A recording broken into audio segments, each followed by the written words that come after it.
Donc, merci de vous avoir joint à nous aujourd'hui dans le cadre des webinaires Microage parle technologie et nous allons parler de plans de réponse aux incidents cybernétiques. Mon nom est Maria Fioré, je suis directeur des opérations ici à Microage. Je suis accompagnée aujourd'hui par des experts dans la matière.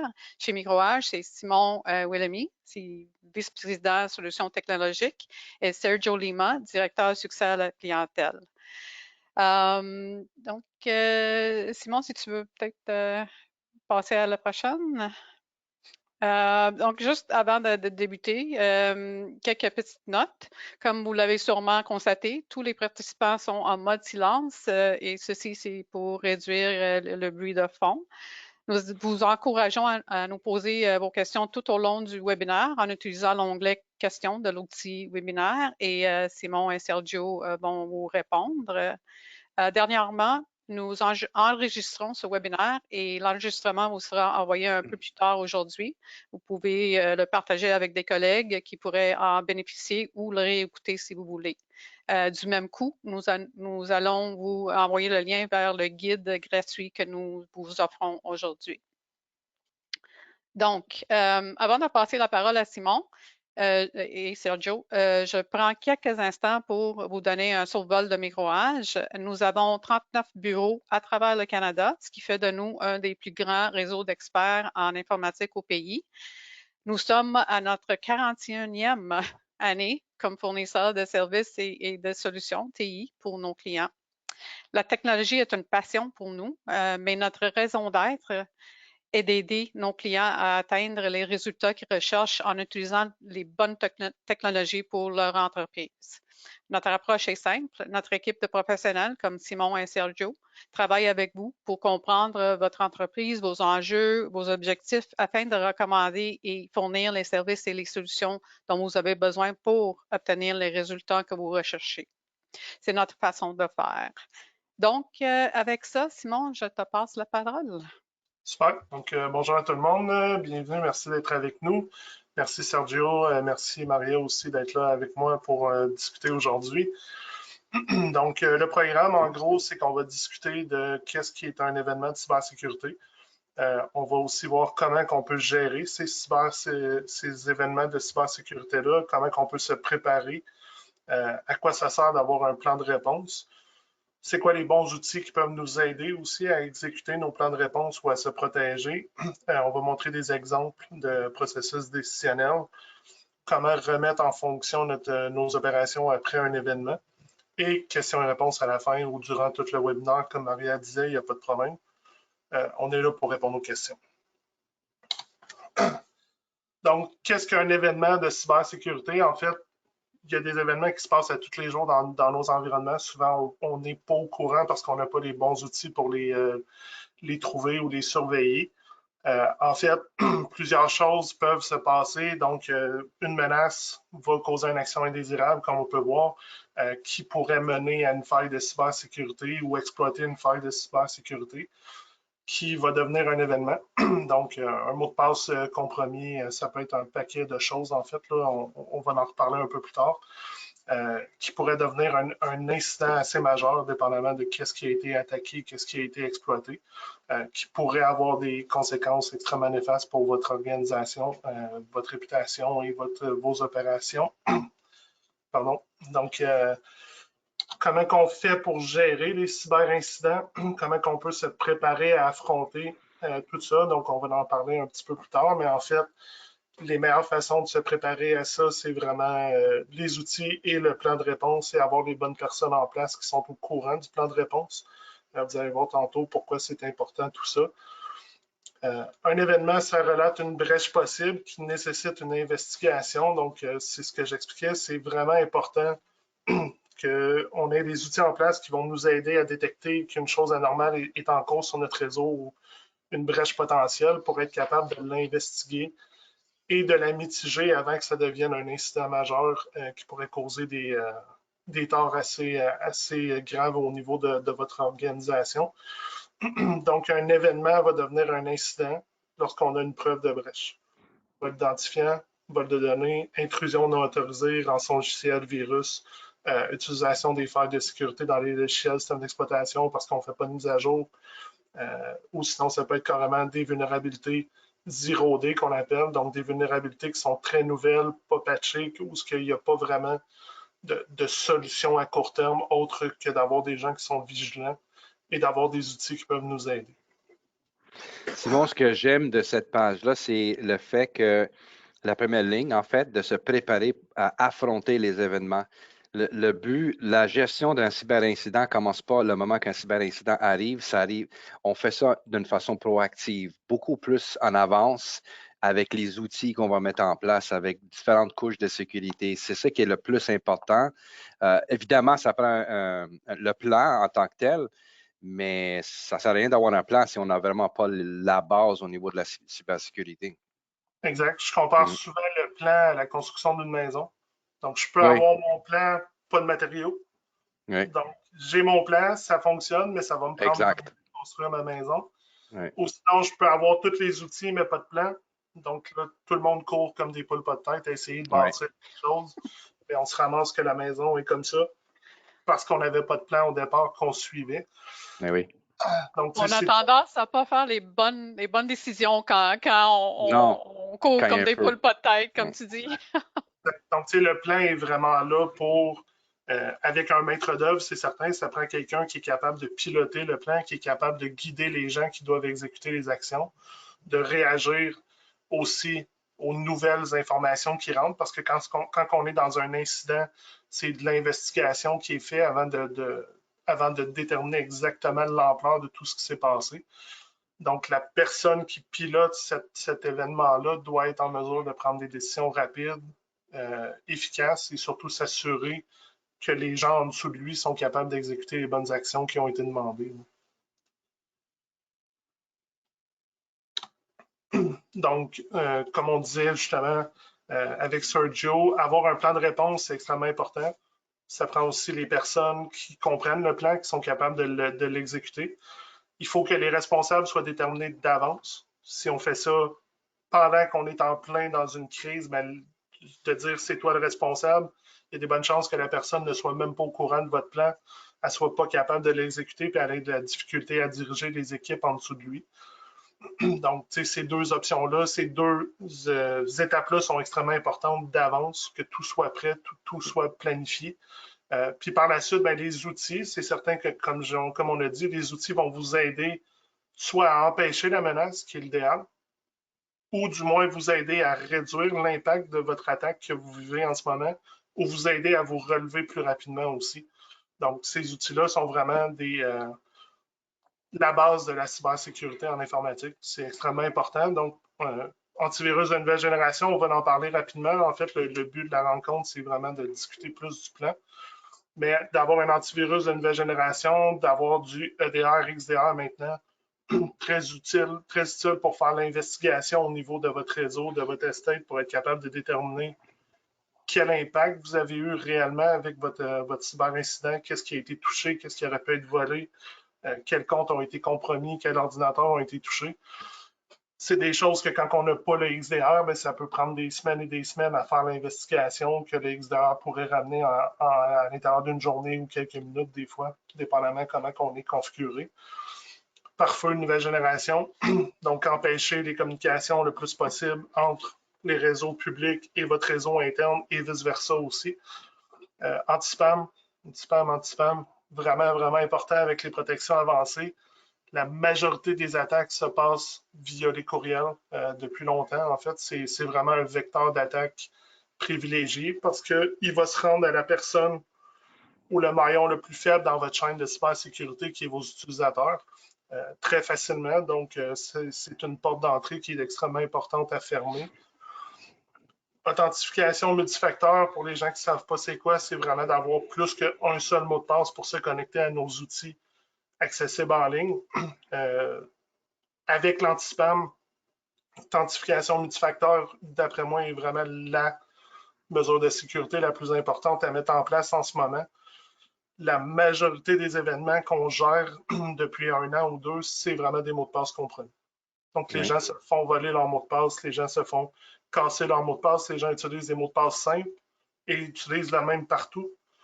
Donc, ça devient extrêmement facile pour un pirate de faire des dommages à ce moment-là. Donc, ça vient aussi à la gestion des mots de passe. S'assurer que les gens utilisent des bons mots de passe, sont formés pour utiliser des bons mots de passe. Dans tous les cas, si jamais on arrive au point où ce que notre réseau a été touché, ben, d'avoir des très bonnes sauvegardes peut vous permettre de vous relever très vite avec un minimum de perte de données. Sécurité physique, beaucoup plus pour les gens qui sont dans des gros centres-villes ou des très grandes entreprises où ce que beaucoup de gens peuvent se promener sans connaître les autres. Parce qu'on s'entend que si on est une équipe de 12 personnes dans un bureau, s'il y a une personne inconnue qui se promène, habituellement, elle va se faire arrêter avant de se rendre à se brancher sur le réseau. Mais si on est une compagnie de 5000 personnes réparties dans 12 villes, ça pourrait arriver que des gens rentrent dans vos buildings sans même que vous le sachiez. Donc ça, c'est quand même très important de protéger physiquement les appareils, les serveurs, les postes.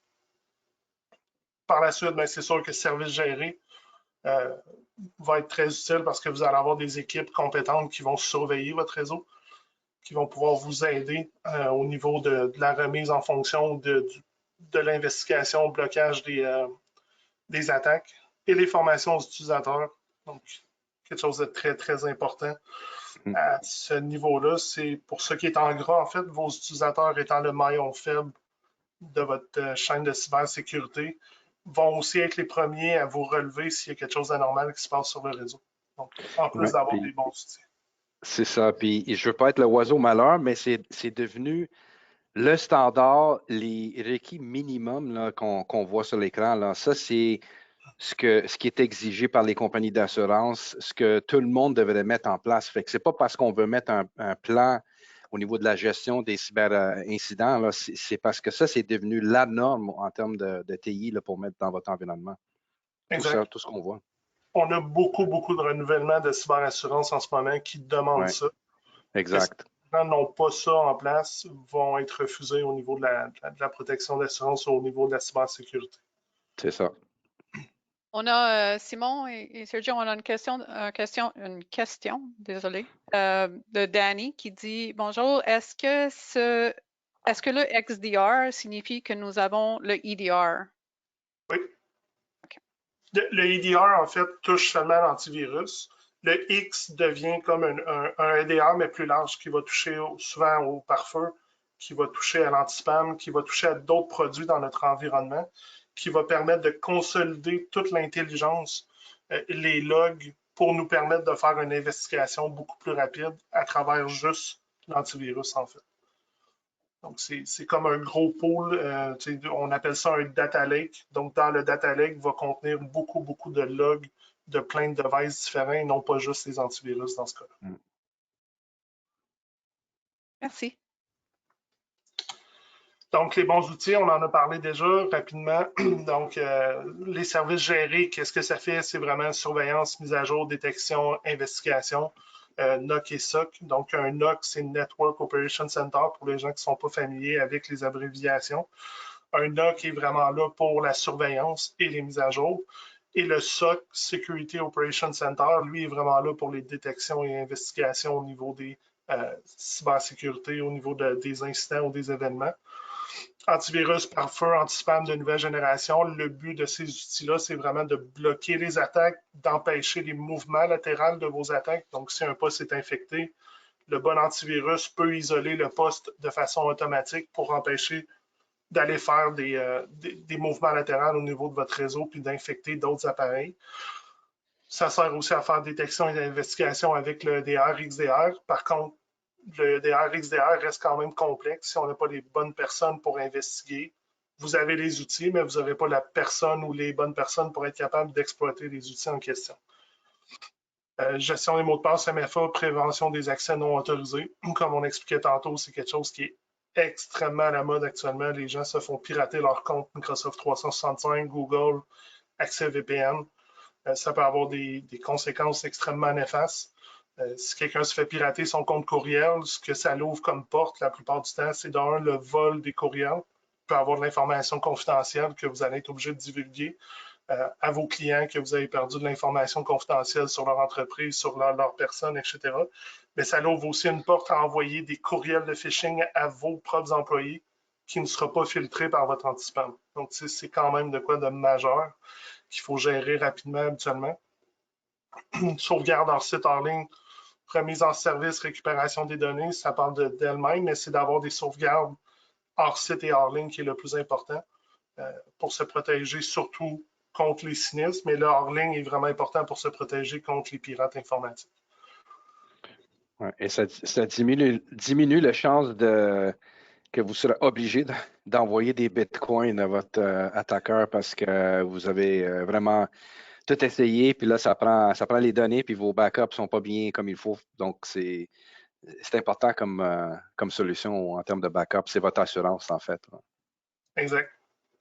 Sécurité physique, ça, je le répète souvent, si j'ai accès physiquement à un serveur, peu importe les protections que vous mettez dessus, il y a des grosses chances que je vais être capable d'aller chercher l'information que je veux.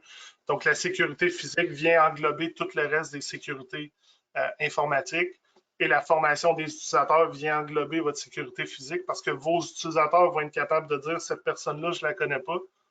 Qu'est-ce que je dois faire? Ça fait partie du plan de réponse. Il y a quelqu'un d'inconnu qui se promène dans nos bureaux. Il semble chercher une place pour s'asseoir, mais si tout le monde se dit ben, d'accord, je ne sais pas c'est qui, je ne m'en occupe pas, ben, c'est une mauvaise gestion, votre plan n'est pas effectué parce que vos utilisateurs ne sont pas au courant qui devraient stopper cette personne-là, lui demander à qui la personne recherche en ce moment, qu'est-ce qu'elle fait, pour quelle entreprise elle travaille. C'est toutes des choses qui sont supposées faire partie de votre plan de réponse aux cyberincidents. Donc, la prévention de ça, un utilisateur qui semble détecter des comportements anormaux avec son compte devrait pouvoir vous aviser très rapidement qu'il croit que son mot de passe peut avoir été compromis. Donc, encore une fois, un utilisateur averti peut vous aider à réduire énormément le temps de remise en ligne puis l'ampleur de l'attaque que vous allez subir. Donc, c'est vraiment, vraiment important de travailler là-dessus. Une image que Microage Canada avait faite récemment. Oui. Simon, juste une seconde. On a une autre question de Jeanne. Elle dit, si toutes nos données sont sur le cloud de Microsoft 365, quels sont les risques, nos données étant bien protégées par le serveur de Microsoft? Bien, les risques au niveau de 365, c'est vraiment le périmètre qui n'existe plus. Comme vos données sont cloud, tout le monde peut y accéder de n'importe où dans le monde, à moins d'avoir configuré les accès conditionnels et le multifacteur, qui sont les deux options les plus simples et les plus efficaces pour protéger votre environnement. Mais l'autre chose la plus importante, c'est que Microsoft ne font pas de sauvegarde. Donc, c'est vraiment, vraiment très critique de souscrire à un service de sauvegarde de votre environnement Microsoft 365 pour vous protéger contre une attaque ou une personne malicieuse, mal intentionnée ou même une erreur humaine, encore une fois, de quelqu'un qui irait effacer tout plein de données dans SharePoint. On a de l'historique dans SharePoint, on a de l'archive, on a du 30 jours à 90 jours, si on veut, de récupération de données effacées qui se retrouvent dans une poubelle. Mais des fois, ça peut être un sous-dossier qui a été effacé, puis on va s'en rendre compte trop tard, puis les données vont être perdues. C'est la même chose dans les boîtes courriels, c'est la même chose pour plein de choses. Microsoft ne font pas de sauvegarde, et même Microsoft vous recommande fortement de souscrire à un service de backup tiers pour vous protéger en plus. C'est bon? Oui. Super. Donc, comme on expliquait, à quel point les outils sont importants, mais aussi la formation aux utilisateurs est importante. Cette image-là l'explique de façon très, très claire. Donc, j'ai beau avoir les meilleurs outils au monde, j'ai beau avoir tout fait, une erreur humaine est facilement contournable et peut nous créer un événement de cybersécurité assez majeur. Ça peut même être vos techniciens qui vont aller mettre une exclusion dans votre antivirus parce qu'ils pensent que c'est la bonne chose à faire, mais parce qu'ils sont plus ou moins formés, ils vont l'ouvrir beaucoup trop grand. Pare-feu anti-spam, c'est toutes des choses qui sont facilement contournables par l'erreur humaine, par la mauvaise formation de vos employés. Puis les employés ici, comme je disais, ça parle aussi de vos techniciens informatiques, ça parle aussi du personnel. Donc, tout le monde doit être au courant des risques de cybersécurité puis de comment bien gérer la cybersécurité au niveau de votre entreprise. J'adore cette image. Une image vaut 1000 mots, c'est exactement ça que ça représente.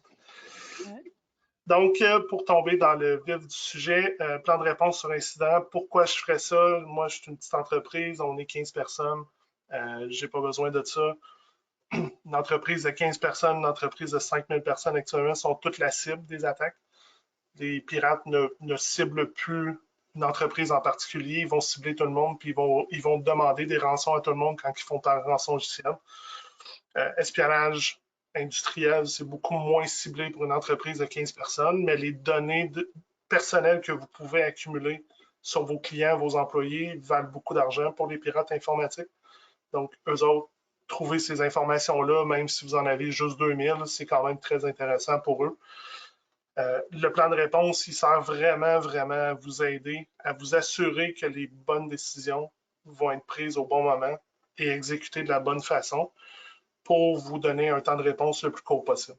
Donc, le temps de réponse est critique ici quand on est dans un événement ou un incident de cybersécurité. Plus ça nous prend du temps à réagir, plus que l'ampleur de l'événement en question peut être large, plus qu'il va toucher à beaucoup d'objets ou de fichiers ou de personnes à l'intérieur de notre organisation. Comme on parlait tantôt, désigner les bons responsables, c'est pas tout le temps besoin d'être une personne extrêmement versée en informatique. Ça prend juste quelqu'un qui est leader assez pour trouver les bonnes personnes qui vont exécuter les bonnes tâches en dessous de lui.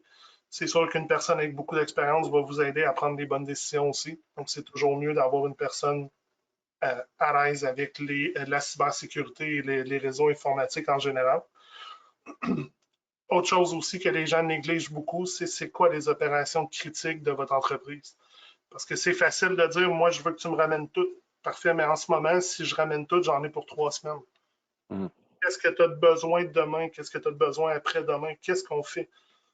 Quand c'est pas décidé d'avance, ben, les gens se mettent à courir partout. Puis là, plutôt que de ramener la comptabilité en premier parce qu'on a absolument besoin de faire les payes, on a absolument besoin d'envoyer nos factures, on a absolument besoin de collecter nos recevables, ben, ça se peut que les gens travaillent sur l'usine pour repartir la production.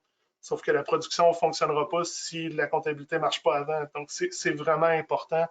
Le plan va vous aider à vous organiser, à déterminer qu'est-ce qu'on ramène, dans quel ordre, quelle vitesse, qu'est-ce qui est vraiment pas important qu'on pourrait s'occuper le mois prochain. Focuser les efforts aux bonnes places. Je peux confirmer que ça, c'est le cas dans une bonne partie des événements que nous, on a été impliqués. C'est quand on a des feux, si on n'a pas identifié ce qui est critique, ben, tout devient important, entre guillemets, puis là, c'est un peu du n'importe quoi là, pour essayer de remettre l'environnement au complet fonctionnel comme qu'il était avant. Mais c'est peut-être pas nécessaire là, de faire tout ça d'une shot. Là. Exact. Donc, c'est vraiment important. Le plan va vous permettre à vous, en tant qu'entreprise, de réfléchir à ça, Ouais. puis de déterminer qu'est-ce qui est réellement important. Parce que dans l'urgence, on a toujours les mêmes réponses. Il faut que tout fonctionne. Ouais. Ça prend tout. Il faut que ça marche. Maintenant, là, c'est vrai, Simon, oui. Tu demandes dans une urgence et tout est urgent, oui. Si je peux rajouter un cas, ça fait des années de ça, on avait un client, en fait, c'est un film d'avocat, je ne donnerai pas de nom, mais ils se sont fait hacker d'une façon vraiment brusque. Puis ils ont décidé de fermer les bureaux pendant 4 jours ouvrables pour essayer de tout remettre comme qu'il était au lieu de se concentrer sur certaines choses. Mais là, on parlait de 80-90 avocats là, qui ont arrêté de facturer à quelques centaines de dollars à l'heure qui ont arrêté. Là. Fait que ça coûte cher. Ça coûte cher vite. Ça coûte cher.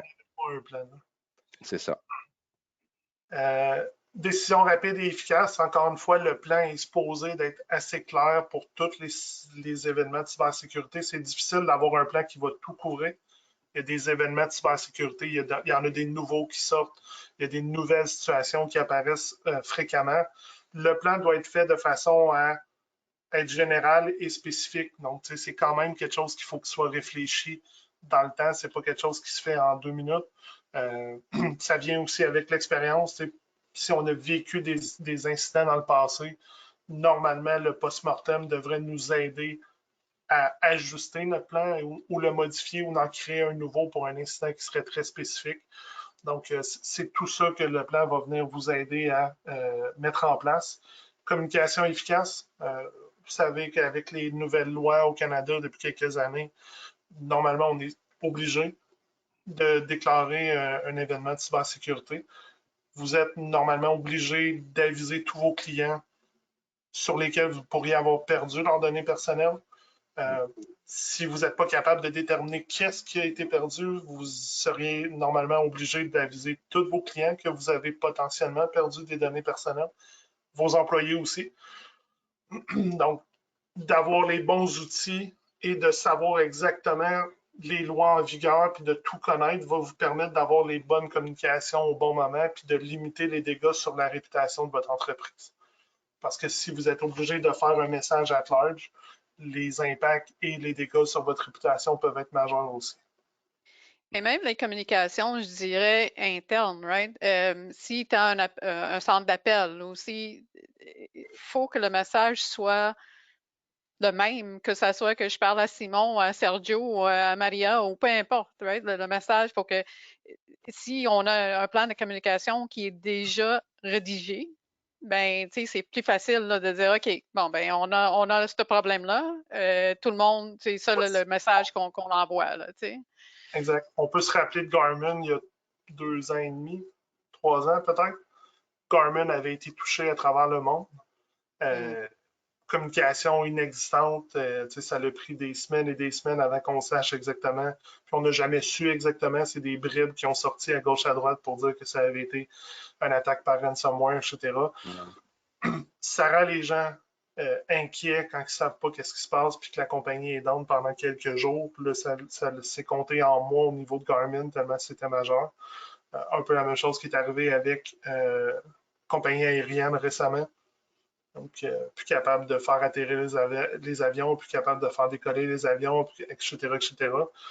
Information, encore une fois, qui sort en bribes, ça rend les gens très, très inquiets et très frileux à faire affaire avec eux autres par la suite. Oui. Quand la communication devient extrêmement critique pour contrôler le message, puis s'assurer justement que les bonnes informations se rendent aux bonnes personnes plutôt que ça sorte par des fuites, par des employés qui, eux autres, sont frustrés parce qu'ils n'ont pas été mis au courant de rien.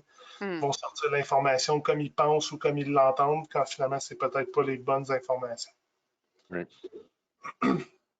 Par la suite, ben, le plan va vous aider à effectuer les bonnes tâches, donc de mettre les bonnes personnes sur les bonnes tâches puis de les exécuter de la bonne façon, d'avoir des checklists, de s'assurer qu'on a tout fait dans le bon ordre avant de remettre en ligne les services, parce que une des choses qui arrive le plus souvent, c'est la mauvaise pression qui est mise par l'entreprise de tout ramener le plus vite possible. Les gens sont dans l'urgence, le font. Les gens moins expérimentés vont le faire sans même guider leurs clients ou leur employeur.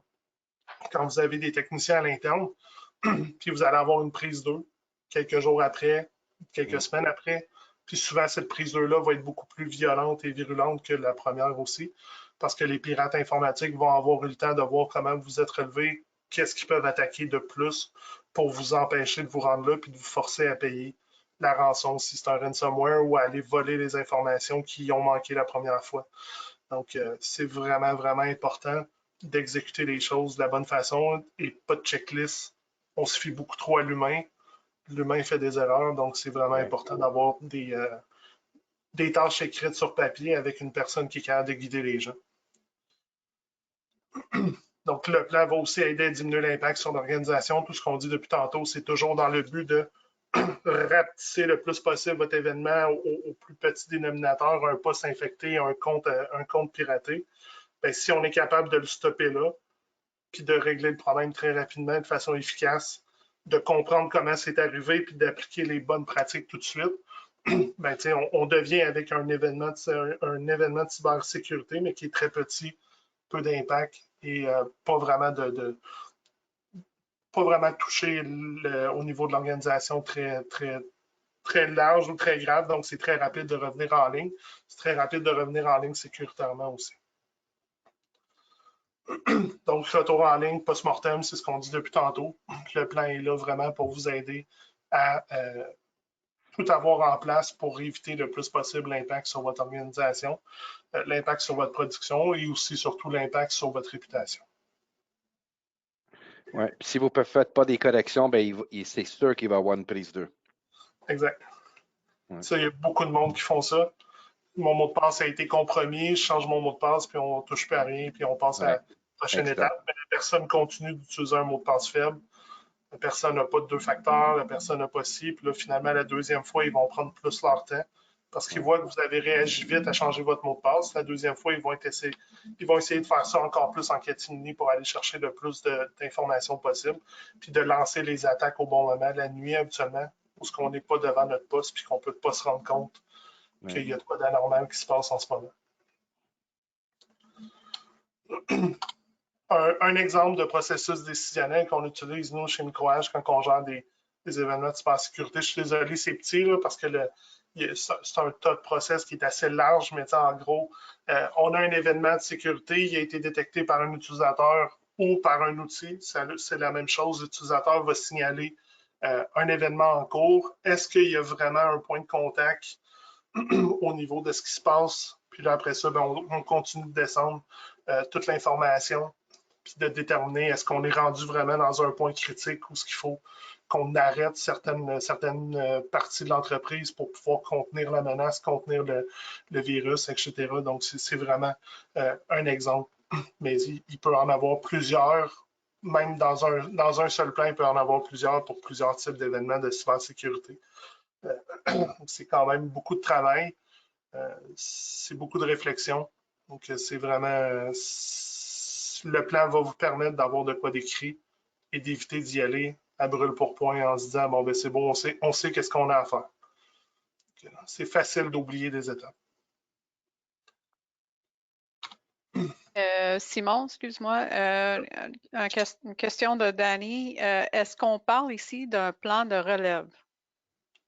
Le plan de réponse sur cyberincident n'est pas le plan de relève. Ça prend un plan de relève aussi qui va se greffer à la gestion de l'événement de cybersécurité.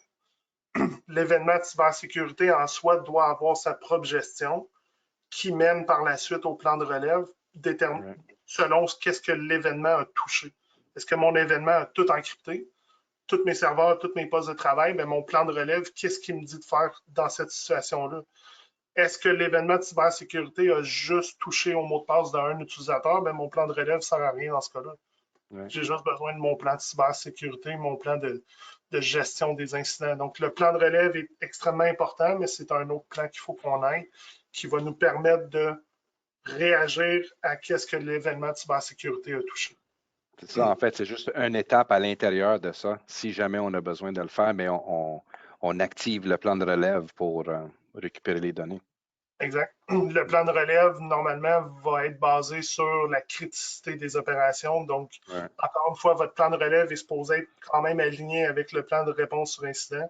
C'est-à-dire que dans notre plan de réponse sur incident, on dit que tel département est plus critique. Mais dans votre plan de relève, normalement, ça devrait être le premier qui va être récupéré dans le cas où on aura un sinistre.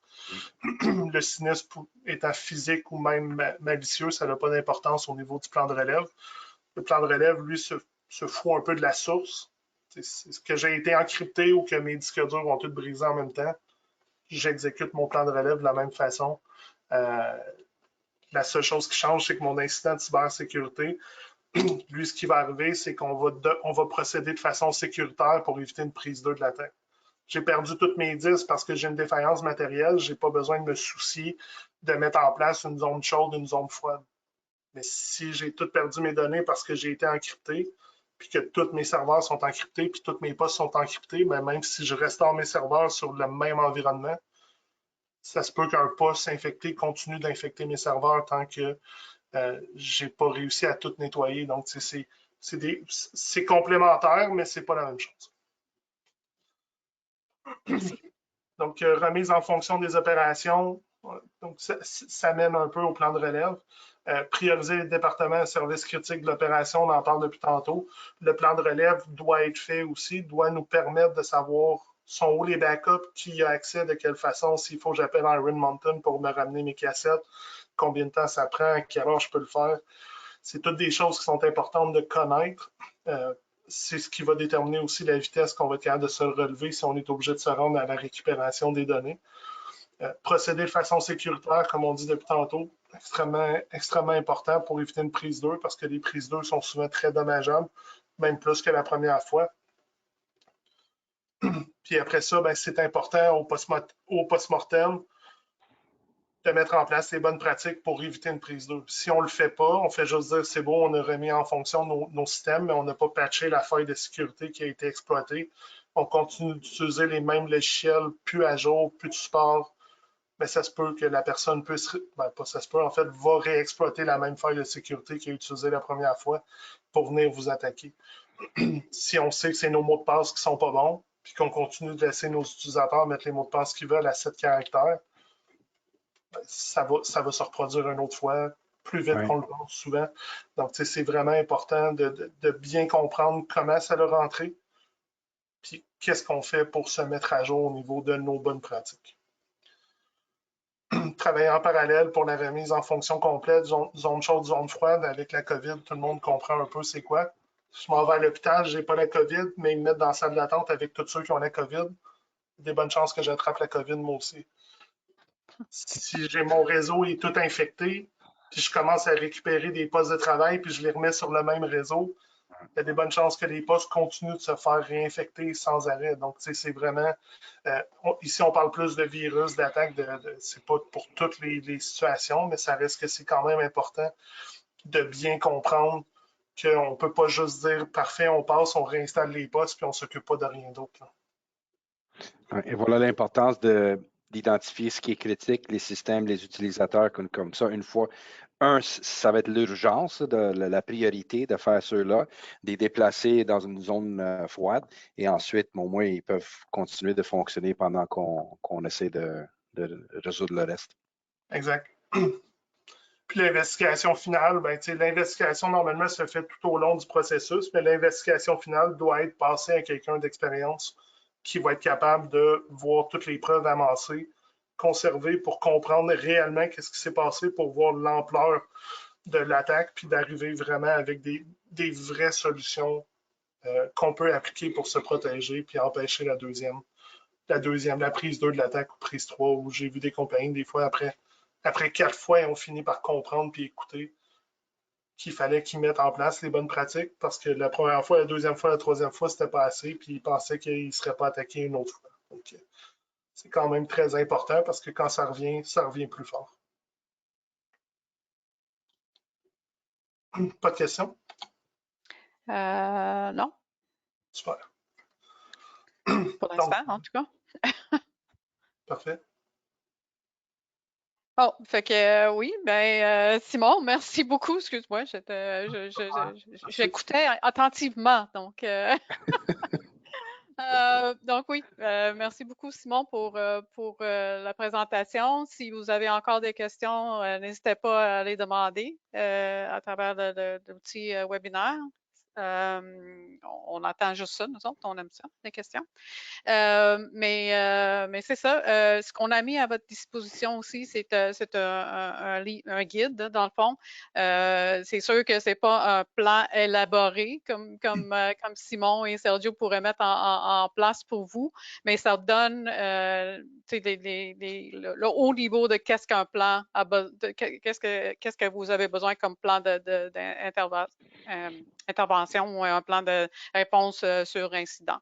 Donc, vous n'avez pas besoin de prendre note du lien. Premièrement, on va vous l'envoyer un peu plus tard. Et deuxièmement, je vais le poster dans le chat ou publier dans le chat pour que vous pouvez le copier puis aller chercher le guide.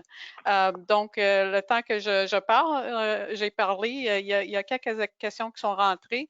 Donc, Danny demande un bon mot de passe contient combien de caractères pour les utilisateurs de tous les jours?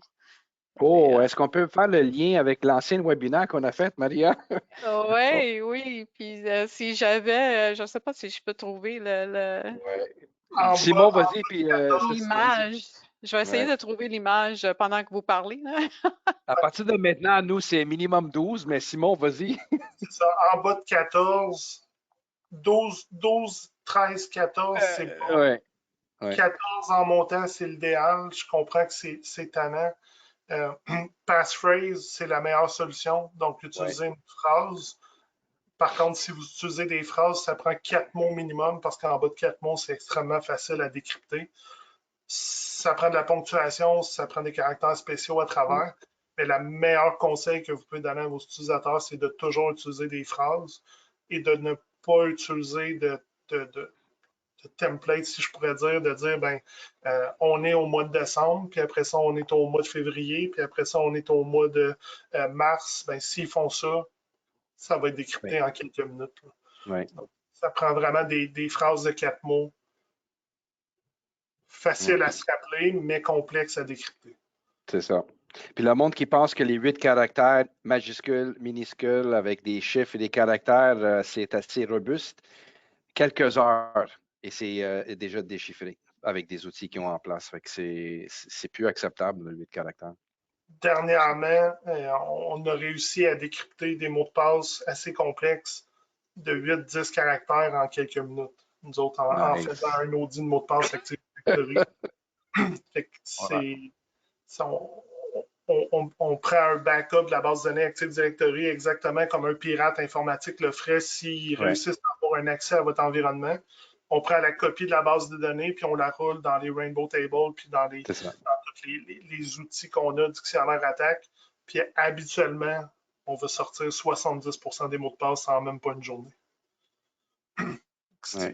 J'essaie de trouver l'image. Donnez-moi juste 2 secondes pour qu'on peut le mettre un peu sur le... Mais vas-y. Oui. La bonne nouvelle, c'est que tout le monde a dû voir la nouvelle passer récemment. Google, Microsoft et Apple se sont liés ensemble pour nous arriver avec une vraie solution passwordless d'ici 1 an et demi. Ouais. Fait que ça va être de quoi qui va être assez extraordinaire parce que les passwords sont vraiment le point faible de tous les environnements. Puis c'est ce qui est le plus attaqué maintenant. Des liens de phishing par courriel qui vous demandent de saisir votre utilisateur mot de passe dans l'environnement du pirate informatique pour aller voler votre compte. Excuse-moi, je n'ai pas réussi à trouver l'image, mais en tout cas, on va essayer. Par contre, il faut juste faire attention avec le passwordless parce que passwordless n'est pas du multifacteur. Donc, même si on s'en va vers du passwordless, ça va être quand même important de toujours avoir 2 facteurs d'authentification. Donc, ça peut être la biométrie avec un pop-up sur le téléphone, mais pas de 2 facteurs, vous êtes à risque parce que se fier à un seul facteur d'authentification, que ce soit un mot de passe, un pop-up sur le téléphone ou du passwordless qui existe déjà dans Microsoft 365, mais encore une fois, si on l'implante dans Microsoft 365 puis qu'on le fait seulement en mode passwordless, pas de multifacteur, on se met à risque quand même. Parfait. On a une autre question, c'est un peu plus spécifique, c'est quels sont les outils pour centraliser le backup de tous nos Google Drive? Il y en a plusieurs. Là. Sergio, je ne sais pas lequel vous utilisez. Là. Nous, on utilise beaucoup d'Ato, mais il y en a des dizaines et des dizaines. Oui, mais moi j'ai vu souvent Datto plus que d'autres choses. C'est sûr que de notre côté, on fait affaire plus au niveau Microsoft, mais Datto se trouve être le plus populaire au niveau Google. Maria, j'ai trouvé le slide. Trouvé le slide pour le mot de passe. Je ne sais pas si c'est quelque chose que je peux. Oui, je vais te faire un présentateur, puis tu peux partager ton écran. Voilà. Numéro 2. Puis ça, c'est un tableau qui, vous le voyez, j'imagine? Oui? Oui. OK. Ça, c'est un tableau qui change, il est dynamique. Hein? Chaque mois, c'est mis à jour.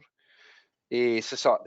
Apparemment, c'est 39 minutes. Ça peut être même pire que ça pour des 8 caractères, uppercase, lowercase, des lettres, des chiffres, des symboles, quoi que ce soit. Fait que c'est plus acceptable, les 8 caractères en star. Puis comme Simon disait, là, si on pourrait se rendre dans 12 et 14, bien, quand on se rend dans des 200 000 années ou 16 millions d'années, mais je pense qu'on est safe. Parce que ce qu'ils font les pirates, en fait, c'est qu'ils utilisent beaucoup la permutation maintenant. Fait que, même si j'ai un mot de passe somewhat complexe, à l'intérieur, j'utilise un A commercial au lieu du A. Ben, ce qu'ils vont faire, c'est qu'ils vont prendre un mot, puis ils vont faire 200 000 permutations en dedans d'une minute. pour toutes les permutations les plus connues. Tu sais, je vais mettre un 3 au lieu du E, je vais mettre un A commercial au lieu du A, je vais mettre un 1 à la place du I. Ouais. Les permutations sont faites. C'est pour ça qu'un mot de passe, comme le tableau le montre, même si j'ai 12 caractères, puis j'ai du lowercase letter, mettons, ben, ça va prendre 2 jours, ça peut être encore plus rapide. Même si j'ai du upper lowercase, 24 ans, ça peut être triché par les pirates qui sont très versés dans le craquage de mots de passe, puis avec les permutations, des fois, ça peut être surprenant. Ouais. Enrique demande quelles sont les étapes à suivre après la détection de ransomware sur un poste du domaine. Normalement, le poste doit être isolé rapidement. Si on a les bons outils qui nous confirment qu'il n'y a pas d'autres postes qui sont touchés, on est correct à isoler le poste. Règle générale, ransomware, c'est dur à nettoyer. On recommande de remonter le poste. Ça dépend de ce qu'on découvre sur la machine elle-même. Pardon, pas d'outils en place, on coupe Internet. Tu coupes Internet maintenant, tout de suite, no questions asked. Tant que tu ne connais pas l'ampleur des dégâts, il faut que tu empêches le ransomware de parler avec son command and control. Jusqu'à temps que tu sois capable de cerner exactement qu'est-ce qui a été touché. Une fois que l'Internet est coupé, débranche tous tes systèmes de backup. Ça, c'est quand tu n'as pas de vue, pas d'outils, que tu ne sais pas ce qui se passe. Moi, c'est les 2 premières étapes que je fais, que mes techniciens sont au courant. Nos clients actuellement ont tout le temps du EDR, XDR. On a des clients qui nous appellent upfront, qui ne sont pas des clients service gérés.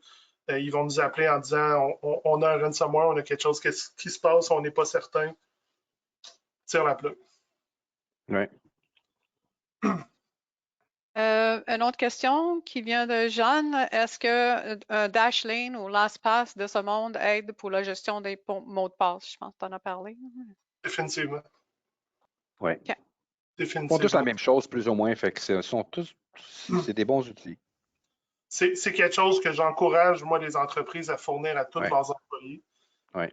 Que les employés se souviennent d'un seul mot de passe de 14 caractères, 16 caractères, puis que tous les autres mots de passe soient tout le temps random, 24 ou 63 caractères, dépendamment des sites, puis qu'il n'y ait plus à s'en soucier.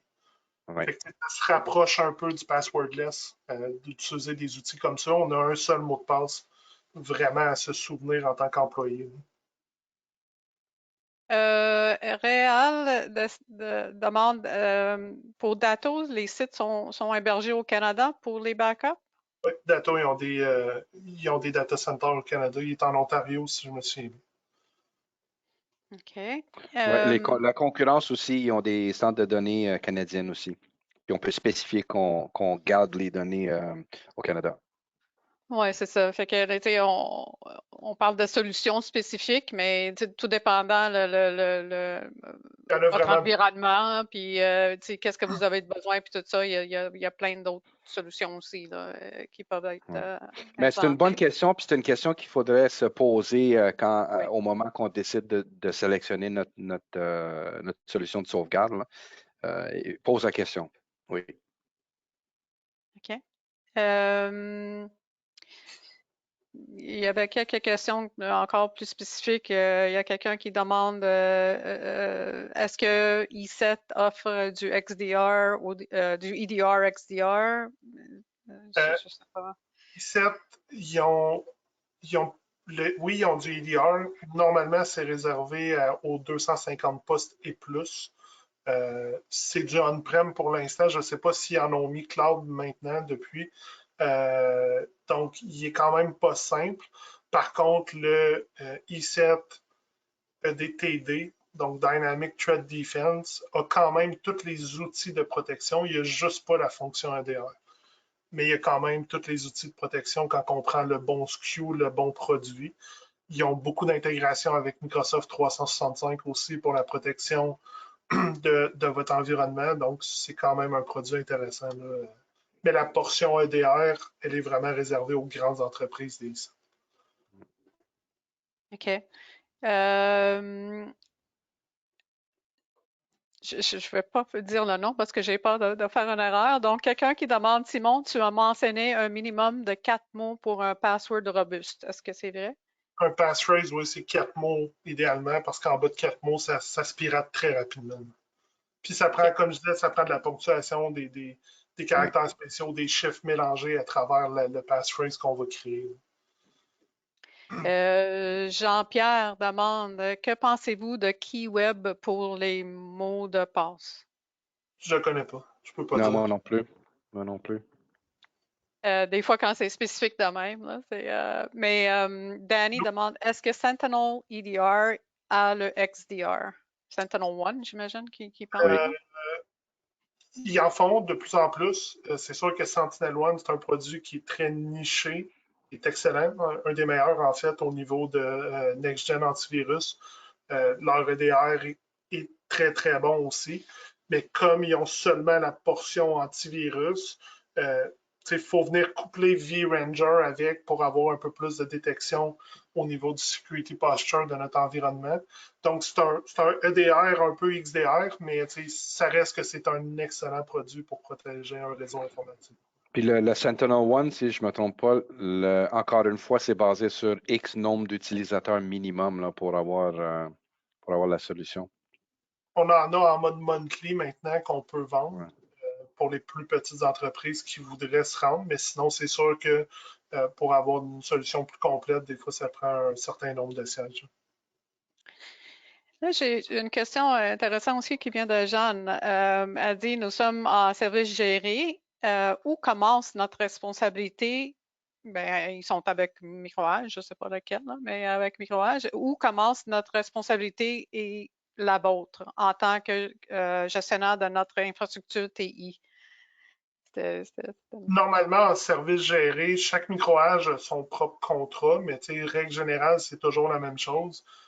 Nous, on fait des recommandations avec le VCIO. Donc, le VCIO va vous faire des recommandations selon les meilleures pratiques du marché. C'est à vous d'accepter ou pas selon les budgets, selon la capacité de votre entreprise. C'est sûr qu'à partir du moment où vous refusez des bonnes pratiques, normalement, la responsabilité arrête rapidement. Ouais. Puis comme il n'y a aucun outil qui fait du 100%, ça n'existe pas. Microage ne peut pas être responsable d'une attaque informatique. On est là pour vous aider à vous relever, mais même si on met toutes les bonnes pratiques chez vous, ça reste que du zero day, ça reste que des attaques nouvelles, pas détectées par les outils qui sont utilisés, que ce soit Sentinel-1, CrowdStrike, Silence, Sophos, E7. Il n'y en a aucun qui est parfait. C'est vraiment les couches qui vont venir vous protéger. Donc, sécurité physique, formation aux utilisateurs, pare-feu, antivirus nouvelle génération, anti-spam de nouvelle génération, d'avoir les backups très sécurisés, c'est vraiment une des choses les plus importantes si vous voulez être en mesure de vous relever d'un incident majeur. Puis encore une fois, formation aux utilisateurs, c'est vraiment le maillon faible dans votre chaîne. Si vous négligez ça, vous vous mettez à risque au niveau de l'entreprise. Parfait. Donc, j'essaie de voir si j'ai manqué. Il y a beaucoup de questions qui sont rentrées. J'essaie de voir si j'ai manqué des questions. Mais en tout cas, je ne vois pas. Le XDR n'est pas offert par tous les succursales de microage. Est-ce vrai? Pas nécessairement. Ça dépend aussi de votre environnement et les bonnes solutions pour votre environnement. Fait que c'est peut-être pas parce qu'ils sont pas offerts, mais juste peut-être avoir la discussion avec votre microage local. Mais avec ça, comme je vous dis, je ne vois pas plus de questions, fait que je vous remercie beaucoup de vous avoir joints à nous aujourd'hui. Merci Simon et Sergio. Aujourd'hui, c'était une bonne présentation. Comme j'ai mentionné, nous vous encourageons de télécharger le guide que nous avons mis à votre disposition et n'hésitez pas à contacter le microage dans votre région si vous avez des questions. Nous espérons de vous voir pour notre prochain Microage Parle Technologie le 16 juin. Nous allons accueillir un expert d'assurance cybersécurité, justement, pour venir combler tout ça, là. Ceci fait partie d'une bonne... les assurances cybersécurité font partie d'une bonne stratégie de cybersécurité, mais peut-être un peu difficile à naviguer. Donc, nous avons invité un expert pour éclaircir le sujet. Donc, avec ça, je vous souhaite une très belle journée et merci encore, Simon et Sergio. C'était très, très bien. Merci. Merci. Bonne journée.